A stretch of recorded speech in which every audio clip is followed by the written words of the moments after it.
When my son passed, his widow inherited the home and $55 million. Then she threw me out, growling, "You don't belong here anymore. Go die in a dumpster." A few days later, the attorney chuckled. Did you listen closely to the will? What was within the will made my daughter-in-law faint. They say grief can break you, but for me, it forged something new. The day after I buried my son, David, his own wife, Chloe, didn't just kick me out of my home. She told me to die in a dumpster. And that, my friends, was her very first mistake. The silence in that house the day after David's funeral was the loudest thing I'd ever heard. It wasn't the peaceful, heavy quiet of mourning. No, this was a cold, hard, brittle silence, the kind that threatens to shatter if you even breathe wrong. I sat there in the big leather armchair, the one David and I had picked out years ago, just staring at the empty space beside me. Every corner of that house screamed his absence. He was in the way the sunlight hit the floorboards we'd laid together, in the scent of old books from the library we built, in the quiet hum of the servers in the basement that ran the company he'd created from nothing. Then I heard it, the click-clack of heels on the hardwood upstairs. It felt like a violation of the grief that should have filled that space. Chloe, my daughter-in-law, descended the grand staircase. She wasn't wearing black. Instead, she was dressed in a sharp, cream-colored business suit, looking like it was tailored just this morning. Her makeup was flawless, a mask of cool, unsettling composure. She glided past me, her expensive perfume trailing behind her, without even a glance in my direction. She pulled out her phone and started talking in a voice that was crisp and utterly devoid of emotion. "No, the timeline has to be accelerated," she said, walking toward the kitchen. "We need to liquidate the secondary assets by the end of the quarter. It's about maximizing liquidity. The past is the past." I felt like a piece of old furniture, a relic she hadn't yet decided whether to keep or toss. The silence returned, heavier, colder. Right then, I knew the storm wasn't over. It was just beginning. The very next day, we sat in the polished mahogany conference room of David's lawyer, Mr. Davies. The air was thick with the scent of leather and old paper. I'd known Mr. Davies for 20 years. He'd watched David grow up, advised him when his little startup was just a dream sketched on a napkin. He looked at me with a pained expression before putting on his professional glasses and clearing his throat. Chloe sat opposite me, her back ramrod straight, her hands clasped on the table. She looked like a CEO at a hostile takeover, not a grieving widow. Mr. Davies began to read David Peterson's last will and testament. The legal language was dense, but the core of it was brutally simple. Clause after clause outlined the transfer of David's assets, his controlling shares in the AI company, valued at over $50 million, his investment portfolio, the cars, the art, the bank accounts, the house. Everything was to be transferred to my beloved wife, Chloe Peterson. My name was mentioned only once, in a single, sterile sentence. To my father, Robert Peterson, I leave my deepest gratitude for being a wonderful father and my first and greatest teacher. The air left my lungs. It wasn't about the money. I'd never cared about the money. It was the feeling of being utterly erased. I looked at Chloe. She wasn't looking at me. A small, almost imperceptible smile touched the corners of her lips. It was a smile of pure, unadulterated victory. In her eyes, I was no longer a grieving father. I was a footnote in the story of her new wealth. As the lawyer's voice droned on, a memory flashed in my mind so clear it felt like yesterday. 20 years ago, I was sitting with David at a greasy diner. He was showing me his business plan, his eyes burning with passion and fear. I had just sold my modest home, the one I shared with his mother, and pushed a check for my entire life savings across the table to him. "It's a huge risk, Dad," he'd said, his voice trembling slightly. I pushed the check back into his hand. "It's not a risk, son," I told him. "It's an investment in you."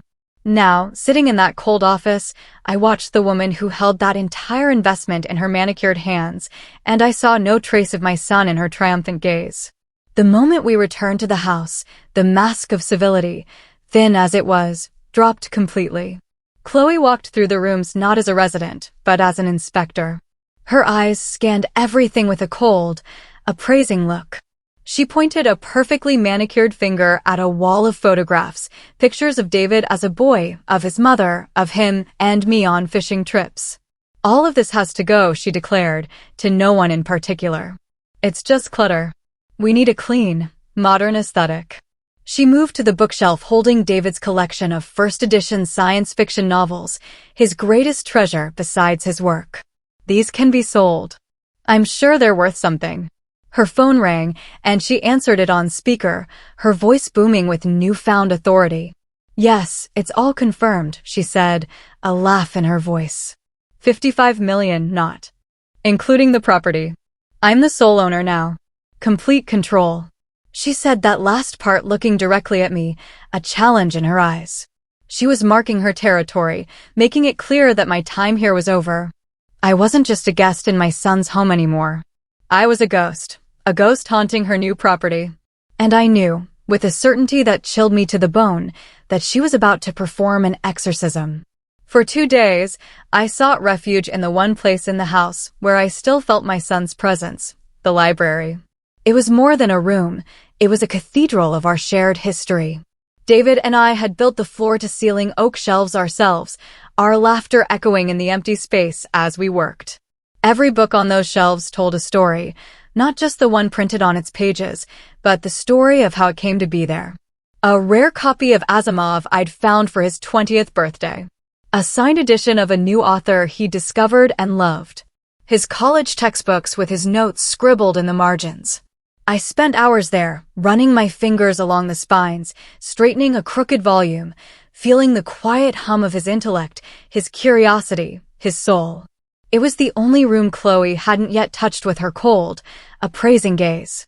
I was carefully dusting a row of his favorite hardcovers when the heavy oak door was thrust open, slamming against the doorstop with a violent crack that shattered the peace. Chloe stood in the doorway, flanked by 2 men who seemed too large for the frame. They were dressed in workout gear, with thick arms and impassive faces. They looked like demolition workers, not guests. Chloe, however, was dressed in expensive athletic wear, her hair in a tight ponytail. She looked at the room, not with appreciation, but with the dismissive eye of a developer looking at an old building before tearing it down. "All right, this is the space," she announced to the men, completely ignoring me. "As you can see, it's just dead weight, all this dark wood and old paper. It's depressing." She turned her gaze on me for the first time, and there was no warmth in it, only impatience. "Robert," she said, her voice sharp and clipped. "I need you to get all of this junk out of here by tomorrow. The elliptical and the weight machine are being delivered on Friday." I placed the book I was holding carefully back on the shelf, my hands steady despite the tremor I felt in my chest. I turned to face her, keeping my voice level, calm. "Chloe," I said softly, "this isn't junk. This was David's collection, his sanctuary. This room is the heart of the house. It's where his memory lives." I looked past her to the 2 men who shifted uncomfortably, avoiding my eyes. I was appealing to a humanity I wasn't sure she possessed. "You can have any other room. Please, just not this one." I wasn't pleading for myself. I was pleading for my son, for the preservation, for the small part of him that still felt tangible, that still breathed in the scent of paper and ink. For a moment, she just stared at me, a flicker of disbelief in her eyes that I would dare to question her. Then a short, ugly laugh escaped her lips. "Memory? What good is memory? You can't liquidate memories, Robert." Her face, once a mask of cool indifference, began to twist into something genuinely ugly. The civility was gone. The pretense was over. This was the real Chloe, the one my son must have seen, the one he must have tried to protect me from. Her voice rose with each word, growing louder, harsher, echoing off the silent, watching books. "I am so tired of you moping around this house like a ghost, touching everything, reminding me of a past I want to forget." She took a step forward, her finger jabbing the air in my direction. "This is my house now, my life, and you are not part of it." Then came the words.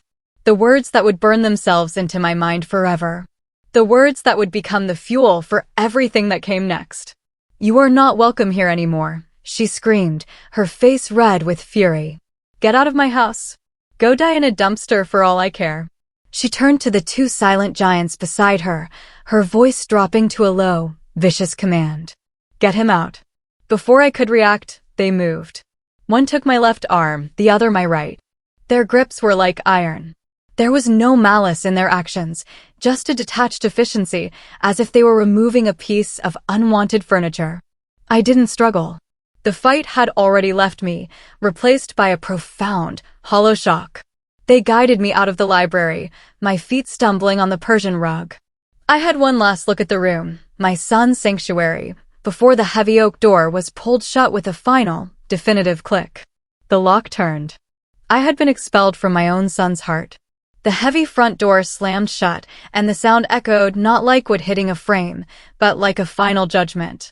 I heard the sharp metallic sound of the deadbolt turning, a sound that locked me out of my own life. I stood on the stone pathway, the manicured green lawn stretching out on either side of me. On the grass, looking absurdly out of place, sat my old leather suitcase. Chloe must have packed it herself, a final act of dismissive charity. I imagined her touching my belongings, her hands judging my worn-out sweaters and old books before, stuffing them into the bag, then having one of her hired men toss it outside like a piece of trash. The humiliation was a physical thing, a cold not tightening in my stomach. The sky above was a uniform, unforgiving gray, the color of wet concrete. A cold wind began to stir, rustling the leaves of the great oak tree David and I had planted when the foundation of the house was first laid. Then the first drop of rain hit my cheek. It was cold. Another followed, then another, until a steady, miserable drizzle began to fall, soaking into the shoulders of my thin coat. I didn't move. I just stood there, letting the rain mix with the silent tears I hadn't realized were streaming down my face. I looked up at the house. Our house. I saw the bay window of the library, dark and empty. I remembered David insisting on that window, wanting a place where he could read with the morning light pouring in. I saw the stone facade around the entryway, remembering the weekend we spent setting the stones ourselves, our hands raw, our faces beaming with pride. Every brick, every window, every shingle was a memory. And now it was a monument to a broken promise. The cold rain on my skin seemed to wash away the years, pulling a memory from the depths of my heart with aching clarity.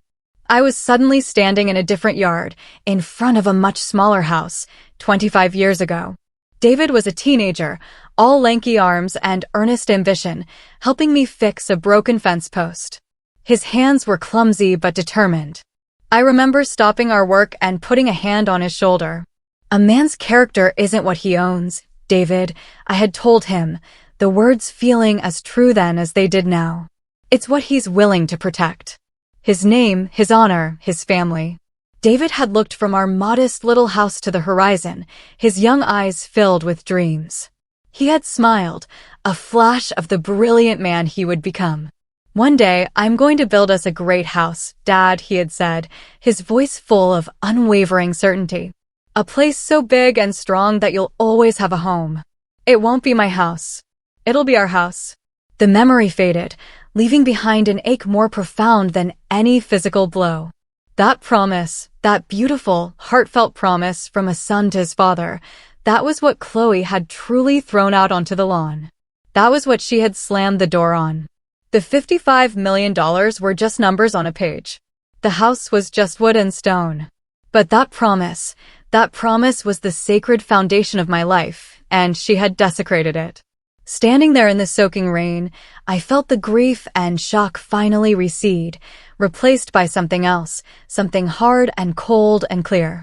The pain was transforming, crystallizing into a single sharp point of purpose. I straightened my back, pulling my shoulders from their defeated slump. I gave the house one last, long look. It was not a look of sorrow anymore. It was a look of assessment, a look of resolve. I walked across the wet grass, my shoes sinking slightly into the soft earth. I grasped the handle of my suitcase. It felt solid in my hand. Without looking back, I began the long walk down the driveway toward the street, each step a silent vow. The game was not over. She had just made her move. Now it was my turn. I must have looked a sight, standing on the curb in the rain, a man in his 70s with a single suitcase and a life suddenly erased. A yellow taxi slowed as it passed, its headlights cutting through the dreary afternoon. I raised my hand, and it pulled over. The driver, a young man with kind eyes, didn't ask any questions as he put my bag in the trunk. "Where to, sir?" he asked. I didn't want to go to a friend's house. I couldn't bear their pity, not yet. I needed anonymity. A place where I could think. "The Starlight Motel," I said, naming a place I remembered from years ago, far out on the highway. A place people went when they didn't want to be found. The drive was a blur of smeared city lights and the rhythmic thump of the windshield wipers. Each beat seemed to say, "What now? What now? What now?" We left the manicured suburbs behind, the grand houses giving way to strip malls and industrial parks. The Starlight Motel was exactly as I'd remembered it. The sign was missing a T, so it read Starlight Motel, its neon lights buzzing and flickering in the rain. The paint on the building was peeling, and the air smelled of wet asphalt and regret. The room the clerk gave me was on the ground floor, facing the parking lot. It was small, and the air was stale. A brown-patterned bedspread was stretched tightly over a lumpy mattress. A single lamp on the nightstand cast a weak yellow circle of light. The ancient television was bolted to the dresser. It was the complete opposite of the life I had just been thrown out of. The spacious rooms, the scent of fresh flowers, the priceless art, all of it felt like a dream. This small, sad room was my new reality. I placed my suitcase on the worn luggage rack and sat on the edge of the bed. The springs groaned in protest. The only sounds were the hum of the mini fridge and the distant hiss of tires on the wet highway. For the first time in days, I was truly alone, surrounded by a silence that was entirely my own. But it wasn't the silence of defeat. It was the silence of a chessboard after a devastating move has been made. It was the silence of contemplation. I thought of Chloe's rage, her greed so transparent it was almost childlike. I thought of the will, so clean, so simple, so unlike my son. David was meticulous. He was a genius who saw every angle, who planned for every contingency in his business. Could he have been so blind in his personal life? Could he have left his own father, the man who had funded his dream, so utterly unprotected? It didn't make sense. The numbers didn't add up. And as a man of history, I knew that when a story doesn't make sense, it's usually because you're not reading the whole text. A new thought began to form. Not a hope, but a hypothesis, a possibility. Asterisk, what if David wasn't blind? What if he was strategic? Asterisk, the thought was a single small flame in the vast darkness of my despair. It was enough. I reached into my coat pocket, my fingers closing around the cool, hard shape of my phone. I pulled it out, the bright screen illuminating my face in the dim room. My thumb scrolled past the names of friends I couldn't yet face, past the numbers of services I didn't yet need. I stopped on one name, a name that now represented the only bridge between the world I had lost and any possible future, Mr. Davies. My finger hovered over the screen for a single heartbeat. A silent question hanging in the air, surrender or fight back. Then, with a steady hand, I pressed the call button. The conflict was no longer about what had been done to me. It was about what I was going to do next. The phone rang once, twice, a shrill sound in the quiet motel room. Each ring felt like a lifetime. I was calling a lawyer, but I was also reaching out for a lifeline, a connection to the son I had lost. Finally, the ringing stopped. Davies. His voice was professional, but I could hear the weariness in it. "Robert," he said, a note of concern entering his tone. "Are you all right? I was just about to call you." His words sent a small jolt through me. He was about to call me. He was expecting something. I took a deep breath, marshaling my thoughts, determined not to sound like a broken man. I kept my voice steady and even, as if I were delivering a lecture on the fall of the Roman Empire. I reported the facts, devoid of the crushing emotion that lay beneath them. "Good evening, Mr. Davies," I began. "I'm calling to inform you that I am no longer residing at my son's house. Chloe made it clear I was not welcome. I've taken a room at the Starlight Motel on the interstate." The silence on the other end of the line was heavy, but it wasn't the silence of shock or disbelief. It was the silence of sad, weary confirmation. I heard him sigh, a long, slow exhalation of breath that seemed to carry the weight of a secret he had been holding for too long. "Robert," he said, and the professionalism in his voice was replaced by the genuine sorrow of a friend. "I am so sorry you had to go through that, truly. But I can't say that I'm surprised." My grip tightened on the phone. Not surprised. The small hypothesis that had formed in the darkness of my despair suddenly felt less like a guess and more like a certainty. My son had known. He had seen this coming. Mr. Davies continued, his voice low and filled with a pained affection for the friend he had lost. "David was a brilliant man, Robert. He could predict market trends and technological shifts years in advance. He saw the world in patterns, in lines of code, and probable outcomes. And he saw the patterns in people, too. He knew his wife. He loved her, I think, in his own way. But he was not a fool. He was a planner. He always had a contingency." I closed my eyes, picturing my son's face. Not his smiling photos, but the look of quiet worry he sometimes had when he thought no one was watching. The burden he must have carried. Then Mr. Davies's tone shifted. The friendly sorrow was gone, replaced by the crisp, precise voice of an executor about to perform his duty.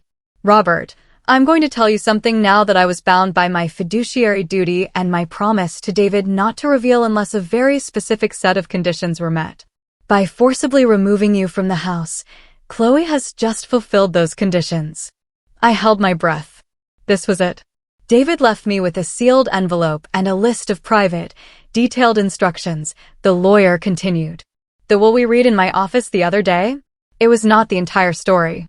It was true in a legal sense, but it was incomplete. Think of it as the first move in a chess game my son knew he might not be around to finish."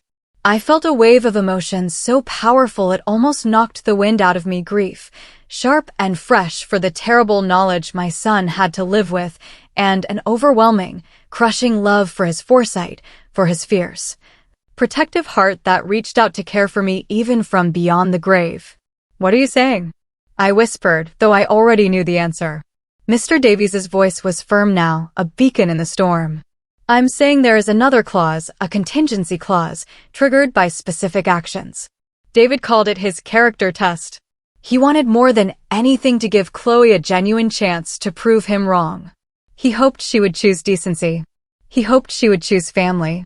But he planned for the probability that she would choose greed. The small flickering flame of purpose inside me roared to life. My son had not abandoned me. He had armed me. Mr. Davies's final words were not a comfort, but a call to action. "She has failed the test, Robert. She has made her move. Now it's time for us to make David's." Mr. Davies's voice over the phone was a lifeline, pulling me from the wreckage of the past few days and setting me on solid ground. I sat up straighter on the lumpy motel bed, listening with an intensity one hadn't felt in years.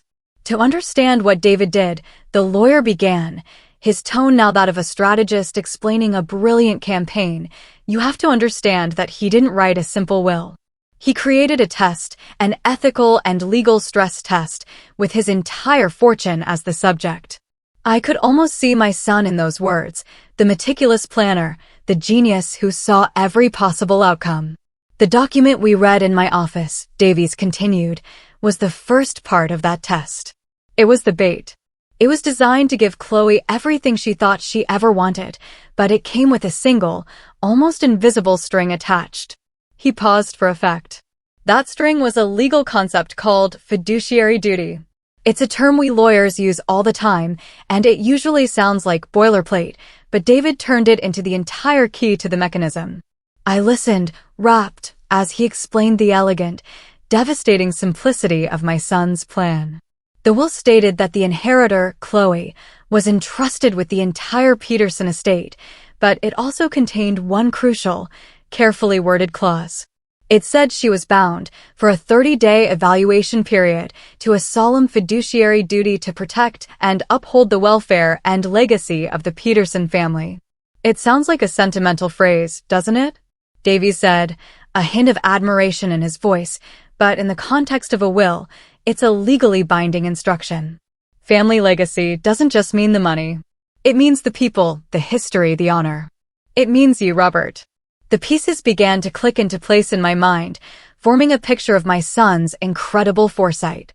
When Chloe threw you out of the house, Davies explained, his voice turning hard as steel, she did more than just a cruel thing. She took a sledgehammer to the most important clause in the will. She proved, in the most dramatic way possible, that she had no intention of upholding the welfare or legacy of the family. She violated her fiduciary duty, and that violation is the trigger. He told me that this breach gave him, as the executor, the full legal authority to unseal and activate a second document, a sealed codicil to the will that David had left in his private safe. As Mr. Davies spoke, the dreary motel room around me faded away. I was transported back 3 months to the last quiet evening I had spent with my son. We were in the library, a comfortable silence between us. David had been staring intently at his laptop, his brow furrowed in concentration. He looked up at me suddenly, his eyes tired but clear. There was a weight to him that evening, a weariness that went beyond work. "Dad," he had said, his voice quiet but serious. "If anything ever happens to me, I need you to trust what I've built." I had thought he meant his company, the algorithms, the patents. I had put my hand on his shoulder and told him I always would. But he shook his head slightly. "No, not just the company," he clarified, looking back at his screen, full of what I now realized must have been legal documents. "I mean the system. The system I built to protect you." I hadn't understood then. I thought he was talking about firewalls or financial arrangements. I didn't realize he was forging a shield of law and love around me. Now, in this lonely motel room, his words were the clearest thing in the world. He had been preparing for this very day. I came back to the present, my heart aching with a mixture of immense grief and profound pride. My son was gone, but his brilliant mind was still at work, still protecting me. "So, what do we do now?" I asked Mr. Davies, my voice no longer trembling. It was the voice of a man with a mission. "Now, we follow David's instructions to the letter," Davies replied, his voice all business. And his instructions were very clear. We do not confront her. We do not reveal our hand. David's plan was more elegant than that. He knew that true character is revealed not when it's challenged, but when it thinks no one is watching. He laid out the next steps. "Chloe believes she is one of the wealthiest women in the country. We need her to believe that with all her heart, but when she tries to spend that money, to liquidate those assets, to exercise that power, she will find that the doors are all locked." He explained that he would use his legal authority as executor to place temporary holds on everything, citing standard procedural delays, estate valuations, and tax assessments. It would be a death by 1,000 paper cuts. She would be a queen with an empty treasury. "She will grow frustrated, then angry, then desperate," Davies said. David knew she had no patience. He designed the trap to prey on her own worst instincts. He gave her all the rope she could ever want. "Robert, now we just have to wait for her to tie her own noose. Trust the system. Trust your son." I hung up the phone, the silence of the motel room no longer feeling empty, but charged with purpose. The game had been set by my son long ago. It was time for me to play my part. The plan Mr. Davies laid out over the phone was both simple and breathtakingly complex. It was a legal labyrinth designed by my son, and Mr. Davies was handing me the map. His instructions for his part were precise. He would begin the process of legally freezing the estate's major assets. He would use the perfect, impenetrable shield of bureaucracy. There would be notices of probate filings, asset valuation requests, federal and state tax clearances. Each step was a standard, legally required procedure, but when done with deliberate slowness, they would form an invisible wall around the $55 million. Chloe would be able to see the fortune, but she would be utterly unable to touch it. It would be like a starving person staring at a banquet through a pane of unbreakable glass. My instructions were much simpler and much harder. "You, Robert, must disappear," Mr. Davies had said, his voice firm. "Not forever, just for a few days. Let your trail go cold. Don't answer your phone if anyone calls. Don't reach out to old friends." To Chloe and to the world, You must be what she believes you are, a broken, defeated old man who has run away to some dark corner to grieve. Your absence will be her confidence. Your silence will be her signal to act rashly. We need her to feel completely, utterly, and foolishly secure. We spoke for a few more minutes, confirming the details, and then the call was over. I placed my phone on the worn-out nightstand. The motel room was silent once more. I looked around at the cheap laminate furniture, the stained carpet, the thin, faded curtains. An hour ago, this room had been a symbol of my humiliation, the lowest point of my life. But now, it felt different. It felt like a bunker, a command center. The anonymity I had sought out of shame had become a strategic advantage. This wasn't a place of defeat. It was a staging ground. A younger, angrier version of myself might have called this feeling a thirst for revenge. I might have savored the thought of Chloe's future suffering. But sitting there in the quiet solitude, feeling the immense weight of my son's trust reaching out to me from the past, I knew this was something else entirely. It wasn't about inflicting pain. It was about revealing a painful truth. It was not vengeance. It was the slow, methodical execution of justice. My son's justice. I was not an avenger. I was an executive tasked with carrying out the final, most important wish of my child, to protect his legacy from the one person he knew would try to destroy it. The plan was a masterpiece of legal and psychological engineering, but it was built upon a single critical assumption: Chloe's boundless arrogance. A sliver of doubt entered my mind. Could anyone truly be so blinded by greed, so utterly lacking in caution? The plan required her to not just walk into the trap, but to sprint into it, laughing all the way. She would have to ignore all the red flags, all the procedural delays, and believe only what she wanted to believe. It seemed like a flaw in an otherwise perfect design. I worried she might sense something was wrong, that she might hire a competent lawyer of her own who would advise patience. And then I had to question myself. Did I have the strength to see this through? My role was to remain silent, to watch from the shadows as she, for a time, celebrated on the grave of my son's memory. I would have to endure the thought of her parties, of her tearing down his library, of her erasing his presence from the home we built. It would require a level of self-control I wasn't sure I possessed. The instinct to fight, to scream, to confront her was a powerful one. I looked at the dark screen of my phone at my own tired reflection. Staring back, I saw the face of a grieving father. But beneath the grief, I saw the history professor, the man who understood that the most important battles are often won, not on the field, but in the quiet archives, through patience and the careful study of the facts. David had studied his opponent. He had laid out the strategy. He trusted me to execute it. I would not let him down. Reaching out with a steady hand, I pressed and held the power button on my phone. The screen flickered and went black. The first step of the plan was complete. I had disappeared. For the next 3 days, I followed Mr. Davies's instructions to the letter. I lived in a state of self-imposed exile, a ghost in a cheap motel room. The television remained off. My phone remained a dark, silent rectangle on the nightstand. The world outside my window, with its endless river of highway traffic, ceased to exist. I didn't know it at the time, of course, but as I sat in that quiet, contemplative solitude, Chloe was doing the exact opposite. She was exploding into the world with the force of a financial supernova, a spectacle of consumption so grand it was almost an art form. Mr. Davies later filled me in on all the details, his voice a dry, factual report over the phone. He painted a picture of a woman so completely consumed by greed that she couldn't see the cliff edge just beyond her brand new $1,000 shoes. Her first stop, he told me, was a whirlwind tour of the most expensive boutiques the city had to offer. She moved through them not like a shopper, but like a conqueror, claiming tribute. Handbags from designers whose names I didn't even know. Watches that cost more than my first house. Dresses she would likely only wear once. She wasn't just buying things. She was buying a new identity, shedding the skin of her old life and wrapping herself in a cocoon of obscene luxury. From there, she went to a supercar dealership, the kind of place with polished concrete floors and more security guards than cars. She didn't browse. She simply pointed at the most ostentatious vehicle in the showroom, a blood-red sports car with doors that opened upwards like wings.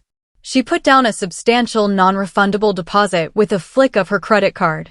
The salesman, Mr. Davies learned, had asked when she would pay the remaining balance. Chloe had laughed, a tinkling, condescending sound. "Oh, as soon as some boring little estate paperwork clears up," she had said. "Don't worry, the money is there." But her most egregious act, the one that felt like a personal violation even when heard secondhand, was what she planned for the house.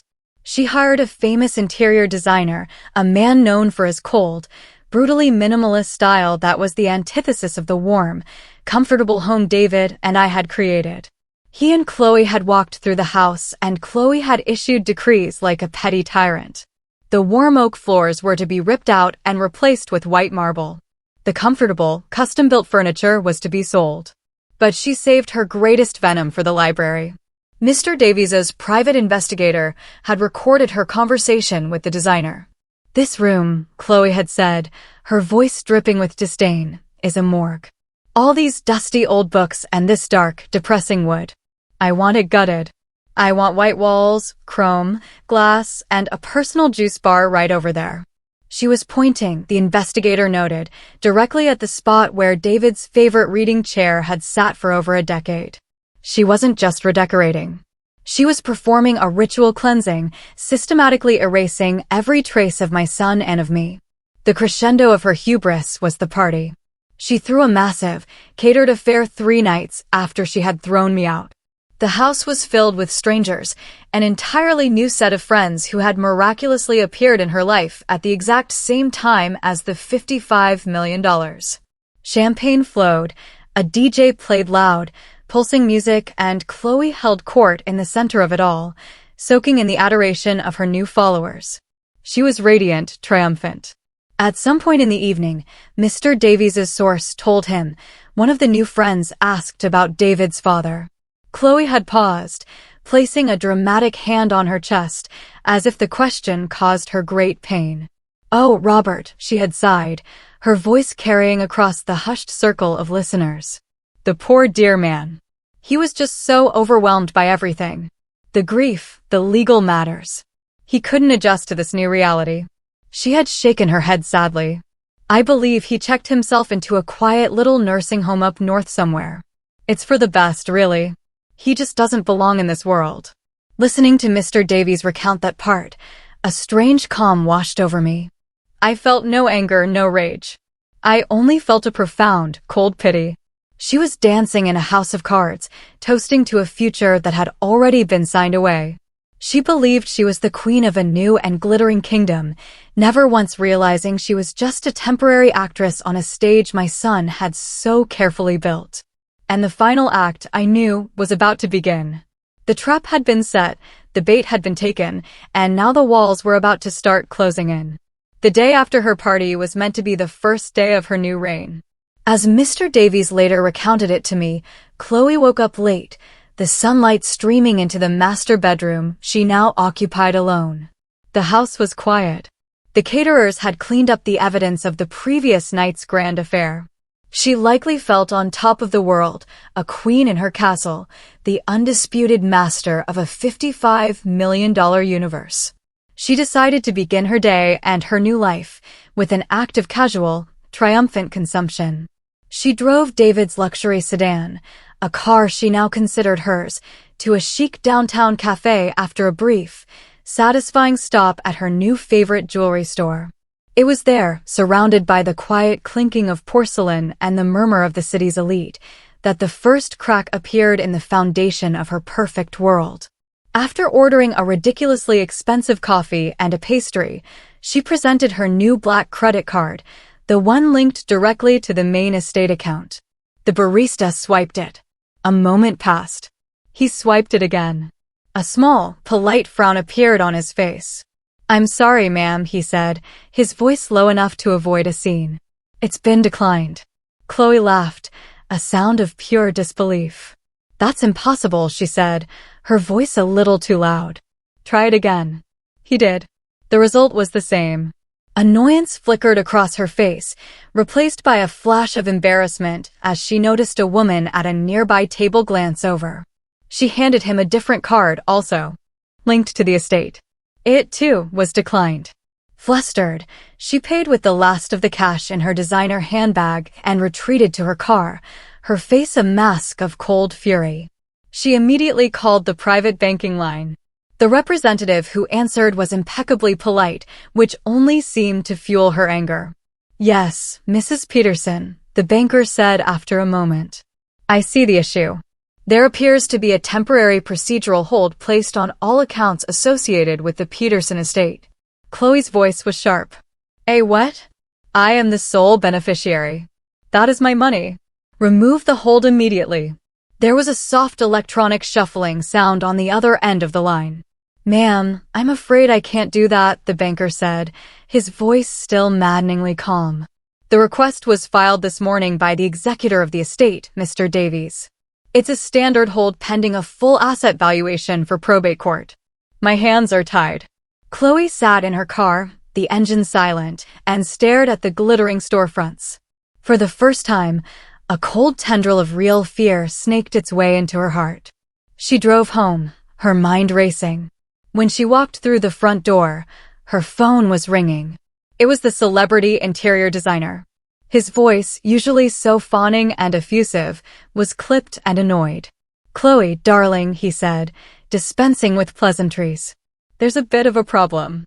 My demolition crew arrived at the house this morning to begin work on the library, but they were turned away. We were served with a legal notice, a temporary injunction on any structural alterations to the property, filed by the estate's executor." He took a breath.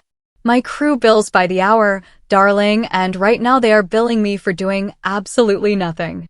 What is going on?" Chloe sank onto a pristine white sofa, the phone feeling cold against her ear. She was surrounded by the walls she wanted to tear down, but an invisible, more powerful wall had just been erected around her. Before she could even formulate a reply to the designer, another call came through. It was the car salesman from the Maserati dealership, and the cheerful deference was gone from his voice. It was now the voice of a man who wanted his money. "Mrs. Peterson," he said, his tone all business. "I'm calling about the final payment for the Gran Turismo. As we discussed, your deposit holds the vehicle for a 72-hour window. We're now at hour 75. We need that wire transfer today. Otherwise, I'll be forced to release the vehicle to another interested party. And as per the contract you signed, the deposit is non-refundable." The sports car, the ultimate symbol of her new status, was about to vanish. Every pillar of her new life was crumbling one by one in the space of a single morning. That was when the panic truly set in. Her confident rage dissolved into a frantic, cornered fear. She had only one move left. She dialed the number for Mr. Davies' office, her thumb jabbing at the screen. The moment he answered, the dam of her composure broke, and a torrent of furious, terrified words poured out. "What have you done?" she screamed into the phone. "Why is my money frozen? Why can't I touch anything? This is my house. You work for me. I am the estate. You can't do this to me. I will sue you. I will ruin you." On the other end of the line, as Mr. Davies later described it to me, he simply held the phone a few inches from his ear and waited for the storm to pass. When she finally paused to take a breath, he spoke, his voice the calm, unshakable center of her hurricane. "Mrs. Peterson, I understand your frustration. However, as I'm sure you can appreciate, the final settlement of an estate of this size is a highly complex process." "Standard procedure?" she shrieked. "There is nothing standard about this. I assure you, Mrs. Peterson," he continued, his tone maddeningly professional, "every action I have taken is a perfectly standard and legally required step to protect the assets of the estate during the probate period. I am simply following the letter of the law." She screamed again, a raw, frustrated sound of a spoiled child being denied what they want. She was beating her fists against an invisible wall, a wall built of procedure, of legality, of my son's brilliant, patient design. After a final incoherent threat, she slammed the phone down. She was trapped. trapped not by bars or locks, but by the very system she thought had given her everything. She was a queen in a gilded cage, and my son, through the calm, steady hand of Mr. Davies, had just quietly and irrevocably turned the key. 5 days, according to the updates I received from Mr. Davies over the motel's crackling landline. That's how long it took for Chloe's new world to rust. The invisible walls he had erected had done their job perfectly. Her life, which had seemed so boundless and glittering just days before, had become a gilded cage.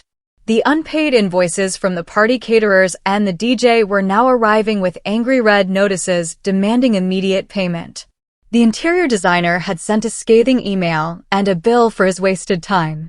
The car dealership had called one last time to inform her that her deposit was forfeited and the red sports car had been sold to someone else.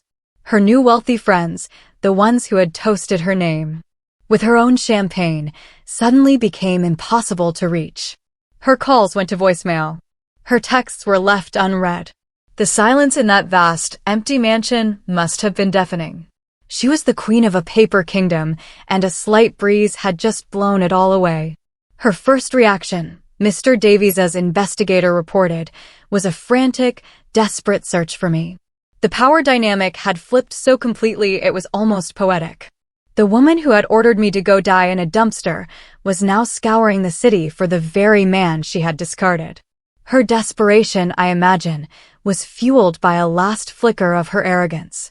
She likely believed that if she could just find me, she could bully or threaten me into calling off the lawyer and releasing her money.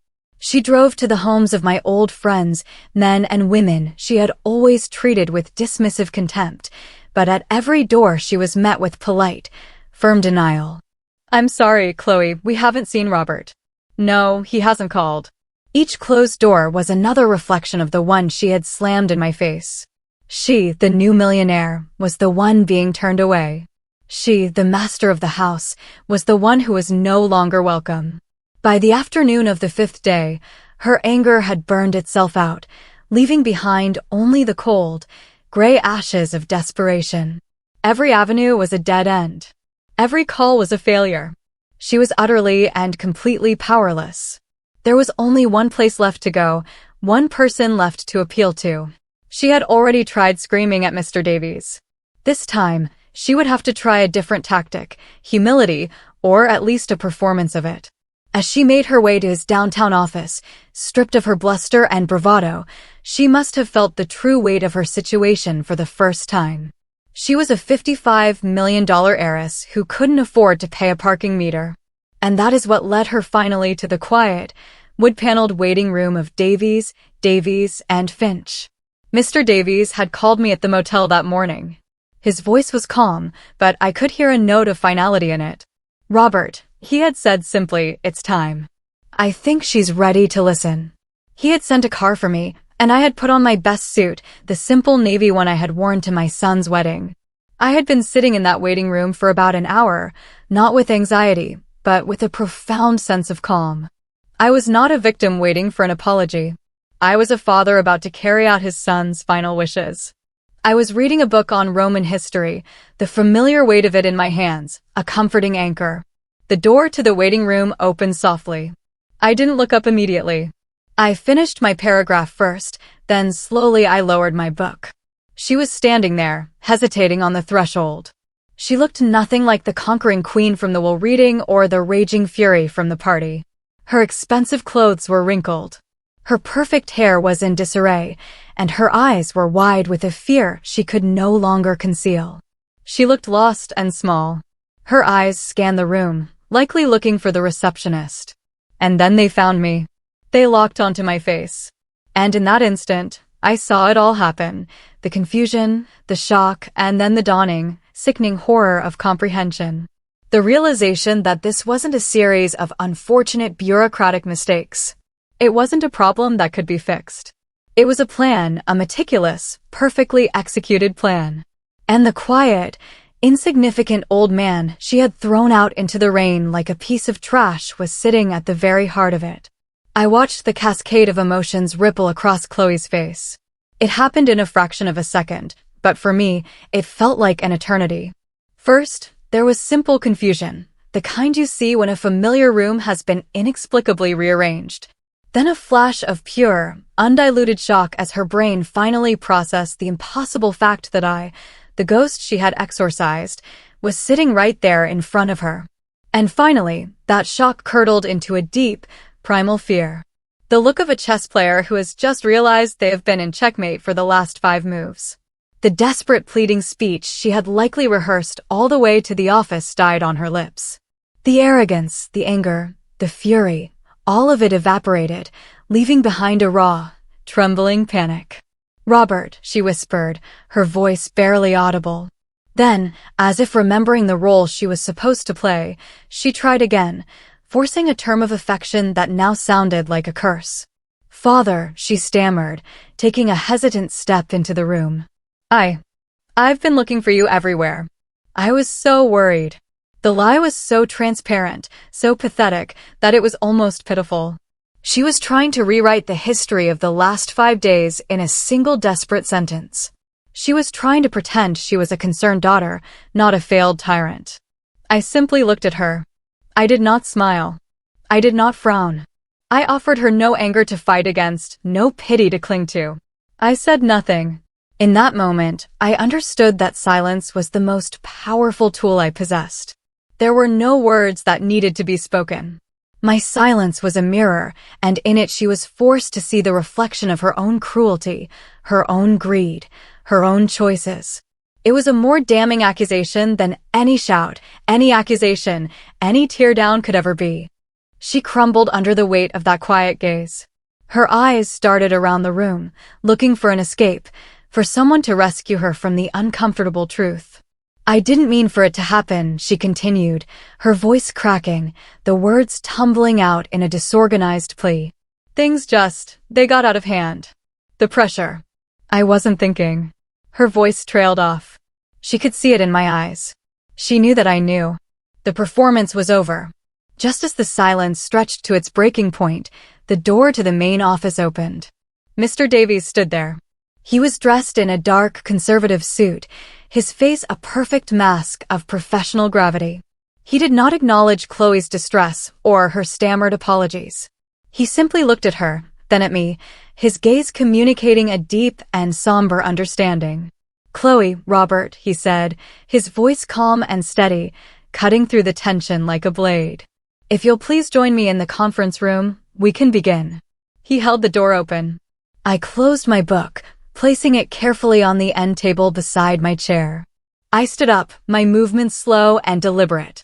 I was not the stooped, defeated man who had been shoved out into the rain. I felt a lifetime of quiet dignity settle on my shoulders.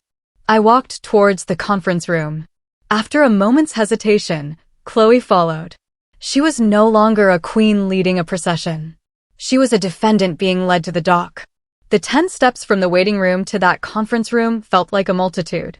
With every step, the last vestiges of her power seemed to fall away. I was no longer the man she had thrown out, and she was no longer the woman who held the world in her hands. We were simply a father and a daughter-in-law about to face the final, unalterable truth of my son's legacy. And I was ready. We sat at the long, polished conference table. Mr. Davies was at the head, a position of calm, quiet authority. I was on his right and Chloe was on his left, a vast expanse of gleaming mahogany between us. The air in the room was still and heavy, like the air before a thunderstorm. Chloe sat rigidly in her chair, her hands clenched in her lap. She was trying to project an image of a wronged woman, a victim of bureaucratic error, but the fear in her eyes betrayed her. She was a cornered animal, and she knew it. Mr. Davies began, his voice devoid of emotion. A simple statement of fact. "Thank you for coming in, Chloe," he said. "You are here today because you have found yourself quite suddenly unable to access the assets of your late husband's estate. The reason for this, I assure you, is not a mistake. It is, in fact, quite simple." He slid a single document across the table toward her. It was a copy of the will that had been read just over a week ago. "If you recall," he said, his voice even and measured, "this document appointed you as the primary beneficiary and steward of the Peterson estate, but it also, in Section 2, bound you to a specific, legally enforceable fiduciary duty. He had a second copy, and he tapped a highlighted paragraph with his pen. The clause states that the inheritor, for a period of 30 days, assumes a solemn duty to protect and maintain the welfare of the immediate family and the integrity of the Peterson family legacy. He let the words hang in the air for a moment. 30 days, Chloe. A probationary period. You could call it a time for evaluation, to be overseen by me as the executor of the estate. Chloe stared at the paragraph, her eyes scanning the words as if seeing them for the first time. I could see the confusion warring with her rising panic. Mr. Davies continued, his voice relentless in its calm precision. 5 days ago, on the afternoon of September 17th, you committed a profound and irreversible breach of that duty. He slid a second, much thinner folder across the table. It landed softly next to the will. This is a sworn affidavit from your father-in-law, Robert Peterson. It details how you forcibly ejected him, the only other living member of the immediate Peterson family, from the home. It states that you instructed him to, and I am quoting directly from his statement, go die in a dumpster. Hearing my own story recounted in that sterile legal setting, hearing her ugly words repeated back to her, felt like a final, somber validation. Chloe flinched as if he had struck her. The last of the color drained from her face. She looked from the folder to me and then to Mr. Davies, her mouth opening and closing silently. She had no defense. There was no lie she could tell that would be more powerful than the simple, documented truth. Mr. Davies leaned forward slightly, his gaze unwavering. You see, Chloe, this first will wasn't just a legal document. It was a question. A question my client, your late husband, needed a definitive answer to. And the question was this: were you a worthy steward of his life's work? Were you a worthy protector of his family? I watched her as the terrible truth began to dawn. She wasn't a player in a financial game. She was the subject of a moral experiment, and she had failed in the most spectacular way imaginable. Your actions, Mr. Davies said, his voice dropping slightly, becoming more intense, provided the answer to that question with absolute clarity, which leads me to a question of my own. For you. He paused, letting the silence press down on her. Did you listen carefully to the entire will, Chloe? Did you pay attention to the words in Section 4, Subclause C? The small print? The part that detailed the automatic and immediate activation of codicil B in the event of a catastrophic breach of fiduciary duty by the primary beneficiary. Her face was a blank mask of uncomprehending horror. She had heard only the $55 million. She had heard only the house. The rest had just been noise. Mr. Davies reached into the leather briefcase that sat beside his chair. I watched him, my heart beating a slow, steady rhythm. He didn't pull out a thick legal binder or a stack of papers. He pulled out a single, elegant, cream-colored envelope.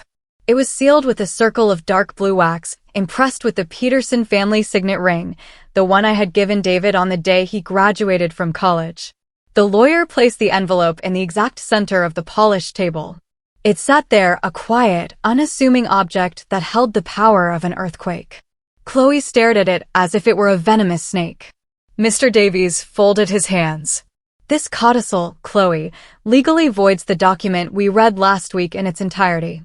This, he said, his voice resonating with the final, unassailable truth, is David's true and final will. Mr. Davies took a small silver letter opener from his desk set and slid it carefully under the blue wax seal. The sound of the paper tearing was a sharp, final rip in the silent room. He unfolded the single sheet of paper it contained. I saw my son's familiar, clear handwriting, and my breath caught in my chest. David's true intentions were not buried in pages of legal jargon. They were stated with a clarity that was both loving and ruthless. Mr. Davies placed the paper on the table and began to read, his voice the calm, steady instrument of my son's final command. This is codicil to the last will and testament of David Peterson, he began. Activated this morning by the authority granted to my executor.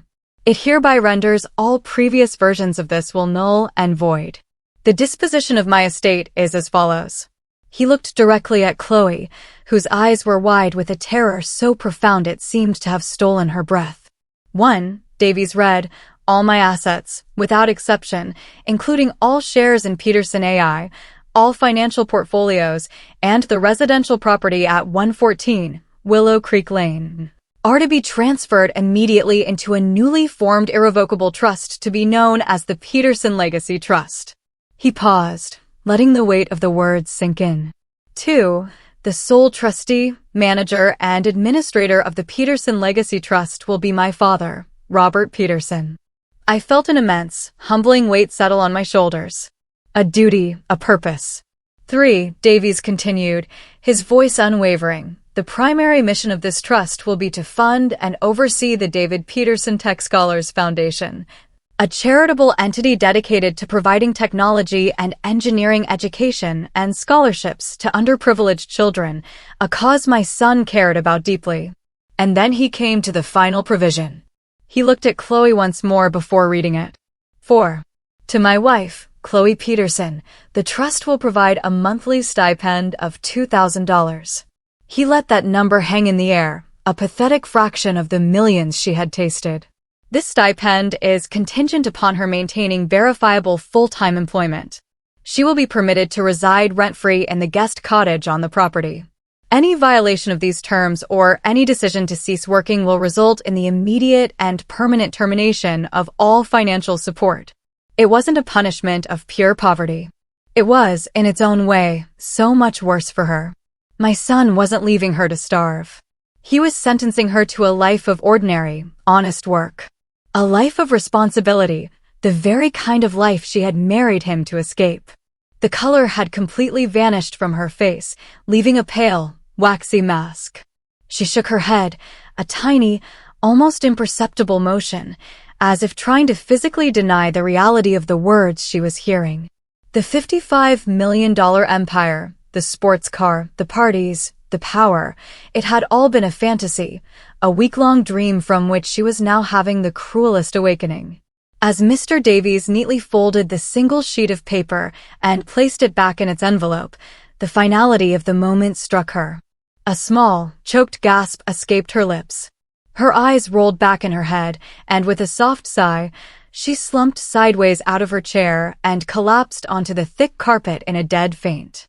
The great and powerful queen of the Peterson estate was gone, and in her place was just a woman unconscious on the floor of a lawyer's office, with a future she had single-handedly destroyed.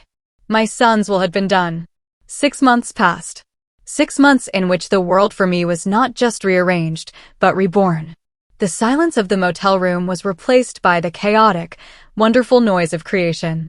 The ghost who had been haunting the hallways of a past life had found a new and vibrant purpose. I was standing at a podium, the scent of fresh paint and new beginnings in the air. I was wearing the same navy suit I had worn to Mr. Davies' office, but it no longer felt like armor for a confrontation. It felt like the uniform of a custodian, the proud guardian of a dream. I looked out, not at a tense and hostile daughter-in-law, but at a room filled with the bright, hopeful faces of young students, the first graduating class of the David Peterson Tech Scholars Foundation. When I began to speak, my voice was strong and clear. "Good morning," I said, a genuine smile on my face. "My name is Robert Peterson, and I am my son's father." I told them stories about David. Not about David, the tech mogul, the millionaire, but about David, the curious boy who took apart our family's only television set just to see how it worked. About David, the determined young man who believed that the magic of technology shouldn't be a luxury for the rich, but a tool for everyone with a dream. Many people will remember my son for the fortune he created, I told the crowd. But that fortune was never his goal. It was only a byproduct. His real dream, his true legacy, is this. I gestured around the room at the gleaming new computers, at the smartboards, at the eager faces of the children who would learn and create and build their own futures here. David believed that talent is universal, but opportunity is not, I continued. He wanted to build doors for those who had only ever been shown walls. So today, we are not just opening a building. We are continuing his most important work. We are fulfilling his true will. Not the one written on paper, but the one that was written on his heart. As the room filled with warm, heartfelt applause, My thoughts drifted just for a moment to Chloe. I don't think of her with anger anymore. I rarely think of her at all, but I know where she is. My son's trust, in its quiet, methodical way, still keeps an eye on her. The image that came to my mind was of a different kind of room, a busy downtown coffee shop during the morning rush.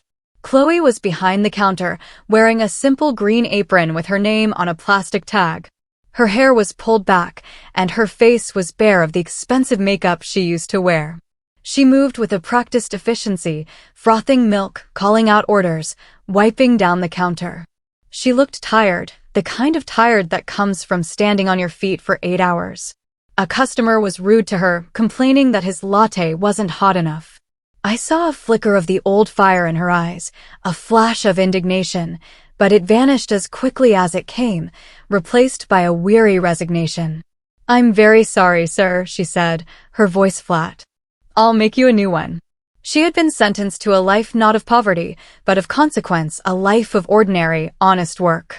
And in her own quiet way, she was serving her sentence.